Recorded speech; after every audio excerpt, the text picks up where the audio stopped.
Alright, y'all, I can't believe this. I can't believe I'm saying this, but we are now at Gnasty Gnorc, the final boss in the Spyro the Dragon first game. And wow. Of course we will have Gnasty's booty, Gnasty's loot, and you know, that'll be its own part, but for now, we've got Gnasty Gnorc, and I personally am emotional. I mean, I've been working on this playthrough for a minute now, and it's crazy to think that it is already over. Of course, we will start Spyro 2 Reignited after this, but yeah, we're about to take on Gnasty. So, as you can see, I chose the Spyro Classic Proportions skin that is in Bunbaroness's Omniswapper, and you can pick from 3 different colors to add to that. So I thought we would do a green in honor of Pete the Dragon, Spyro's original name and color, and also choosing green because we are about to face a nasty, nasty Gnorc, who is also green.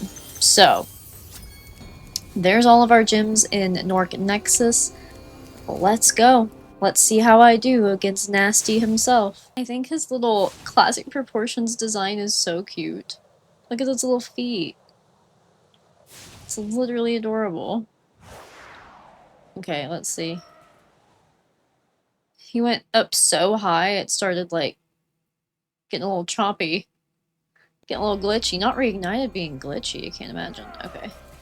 Alright, well, as soon as we move, you know what happens. And we matched that egg thief back there. A nice toxic green theme for our final part. So, let's go.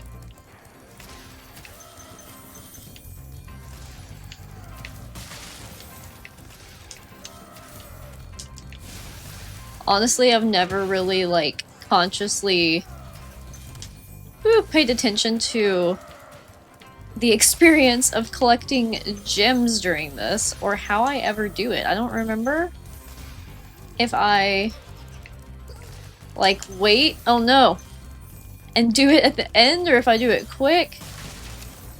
But I will say, this is definitely a little tougher than the original. Trying to steer Spyro through these little hallways, he doesn't cut as hard as he does in the original. And it takes a minute. Woo! Okay. So then we want to take the time to go back and collect our gems. Wait a second. Do you guys notice something? Am I crazy? Or are the gems also classic styled when I pick this skin? These gems look just like Spyro 1 original trilogy gems. That is a really cool detail if so. I love that. So again, as I've told you all throughout this, I am using the Omniswapper mod by Bunbaroness, and it is really freaking cool. I still haven't really learned everything there is to know about it. It is very handy. I love that I picked this toxic green color, not even remembering that the egg thieves are also toxic green. I love that. Okay. Come on, buddy boy. There we go. And we'll casually take our time through here. Make sure we don't miss any gems. I love the music here. It sounds so daunting because it has that, like, cheeriness of Spyro, but with that little doom. Like, you can hear that guitar riff kind of go down. Almost sounds like they're using a whammy bar or something to do that. Okay, here we go. I used to always try to, we'll have to get these gems. Cut the corner by gliding across. But right now, we gotta focus on gem collection, and then we can focus on speed. If you've never done this before, but you probably have, that's kind of the goal here. Because you have to get all the gems. That is a must. Yeah, maybe it's in my head, but these gems literally look like the classic proportions. So let's see what happens when we do this in this game. Does it save us any time? Ooh!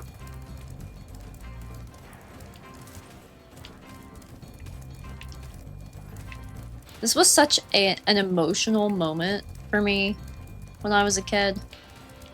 I mean, just getting to the end like that. And then just trying to understand the concept of, like, endings. That's really hard to wrap your little kid head around. Wait. Oh my gosh, guys. I've never done that before. I don't even know what happens. I don't even know what happens. He probably gets away. Crap.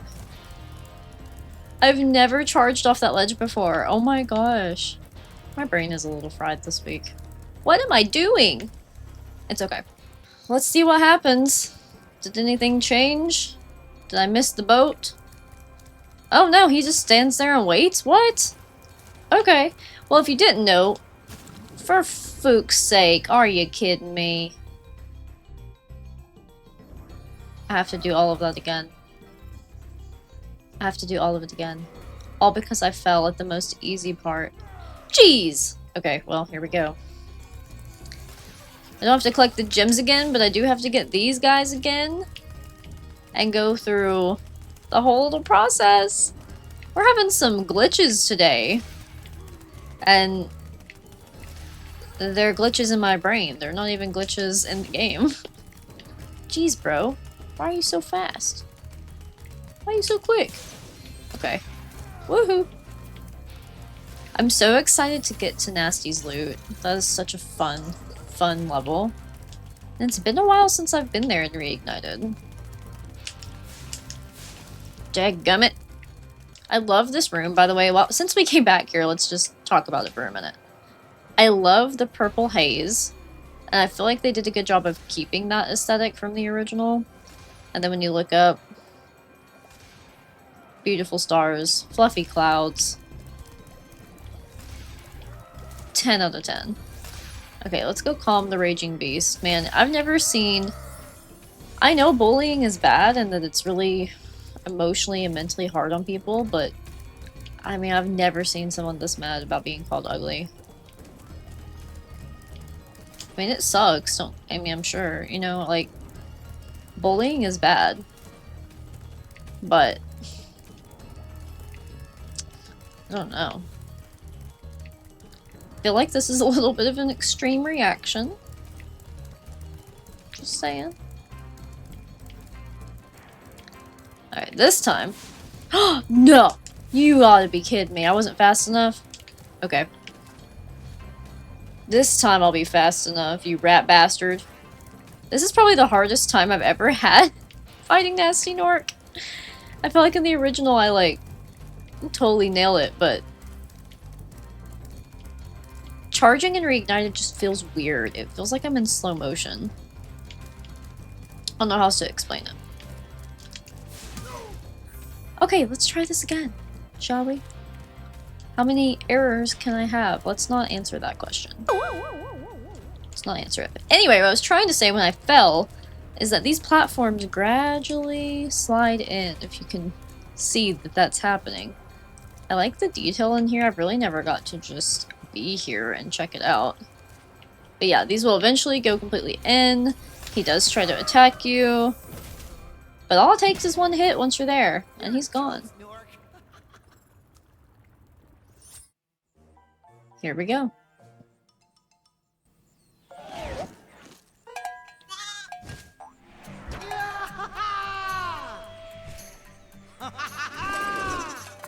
Sorry I took so long. Almost forgot about you guys. What about Gnasty Gnorc? Gnasty Gnorc is toast. So now there's order again in the Dragon Kingdom? Well, mostly. I've still got some treasure to find. What will you do next? I'd say the sky's the limit.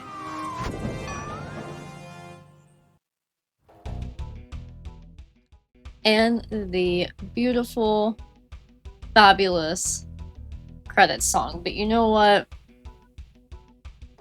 This is cute. because it shows us a lot of the concept art. Don't get me wrong. Also, I'm so tired of nuts hitting my roof. God. I can tell it's fall season. I have a metal roof, and I live in the forest. And it literally sounds like somebody is falling on my roof every 5 minutes. But anyway, this is really cute.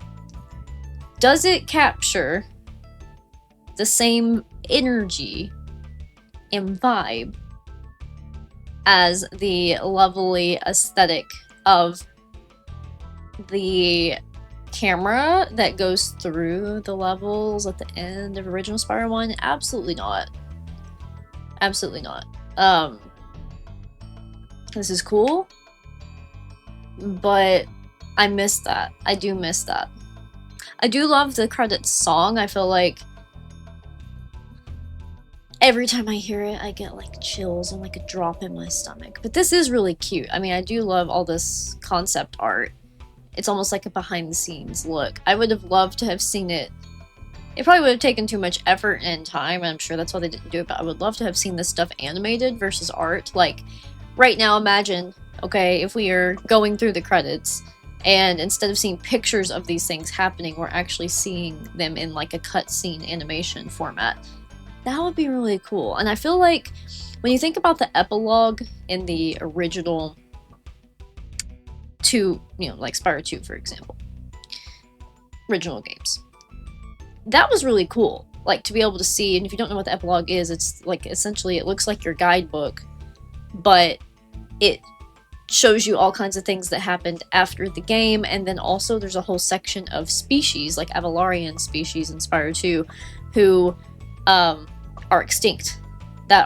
So, anyway, it's really cool, but to me, first of all, for some reason in Reignited that does not exist, and I think that is a massive mistake because it was one of the coolest things that existed in the old games. To me, instead of removing it, they should have added it to Spyro 1 that didn't have it, right? Because I do believe there's also an epilogue in Spyro 3. Anyway, this is a long-winded way of me saying, to me, if we're going to remaster something, right, we're going to take something from the 90s and bring it into the 2020s, or the 2000s at least, because this was 2018, but the later 2000s. I don't know, I get that there's time crunches and whatever, but to me, how cool would it have been to have, like, animated the things that were in the epilogue? So you're seeing, like, quick little scenes. Even if they didn't want to do full cutscenes, maybe doing, like, a GIF-style thing where, like, there's a movement or something in the epilogue instead of the still imagery. I think that would have been really cool. Now, again, I understand there are reasons that creative decisions are made, and usually they have to do with finances and time constraints and whatever, and I understand that, but I think that would have been really cool. So, but yeah, this is nice. Now, what is on that? On the floor right there? What is that a picture of? Does anyone know? I actually never noticed that before. I do have the Reignited art book thanks to my wife Shayna. One year, I think it was for my birthday, she got it for me, and I do need to get that back out and look at the concept art, because that is a really cool piece of Reignited and thing that came with Reignited that I do like a lot. I love that, what does that say? Spyro... What does that say? Spyro... It looks like C-L-E-S. I don't know what that says. Does anyone know? Can y'all tell me? But I love that he is putting sunglasses on it. He really loves his sunglasses, and so do I, honestly. Yeah, I love a good pair of sunglasses. Love that a fairy is being chiseled. Do we think that that is Zoe or just a generic fairy? I don't know. Who knows? Curious what you guys think. Put it in the comments.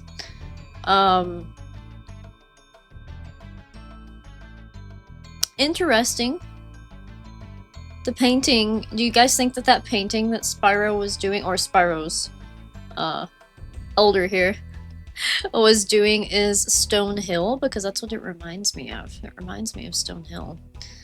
I love the little, showing him being a kid. This is a nice piece of art, honestly, because we don't really think of Spyro that much in that way because he's a hero, so it's hard to imagine him as just a child, but I think the playfulness is cute there. Love the before and after painting here of a sheep and then a sheep without fur because it has been toasted. That's funny. I love the color of this dragon. It's very nice. Let's see what else we got here. A flight book, but it has a picture of a dragonfly on it, which is very interesting. Wonder what that means.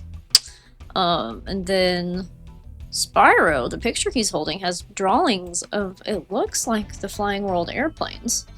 That elder does not look super impressed right now. But maybe he's just stressed because Spyro's asking too many questions. That dragon is working on the clock because he does have a tool, and Spyro is pretending to be the cuckoo because this is a cuckoo clock. I see now. That's cute. I don't remember any of these, honestly, probably because my skippy brain probably didn't pay much attention to it, to be honest with you. Really honed in on the making myself focus and pay attention to details. What's going on here? Spyro has a fancy little glowing drink, very shimmery, with his sunglasses on his cell phone. See, I didn't know Spyro had a cell phone. Sparks has sunglasses in this picture. How freaking adorable. Oh, I love that.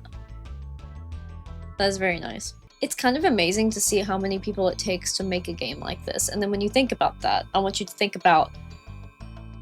I mean, this list has been going on forever, okay? I want you to think about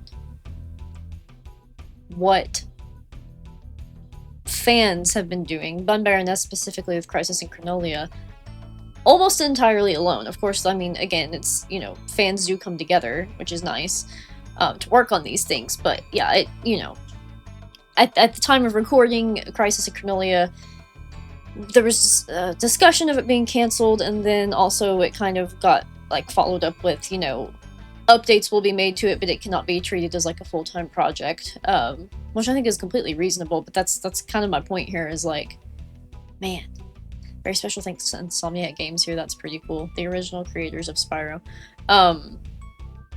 But, yeah, like, when you think about that, and you just really realize how much effort it takes. I mean, I'm just grateful that there are fans even willing to put in the time with no pay to do this, not only for themselves, but for this community.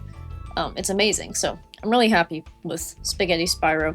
I don't know that we'll ever get a new Spyro game, guys. I mean, I've been hopeful for a long time. Since Reignited came out, I kind of had given up before that, but since Reignited came out, I thought, hey, they're re-releasing these, and if they do well enough, that gives them a platform to finally make Spyro 4 what it should be, not Enter the Dragonfly. But I don't know anymore.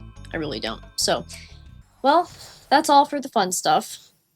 The adventure continues, and we're going to get a dragon statue right here. That'll be our 80th dragon, which completes our dragon collection.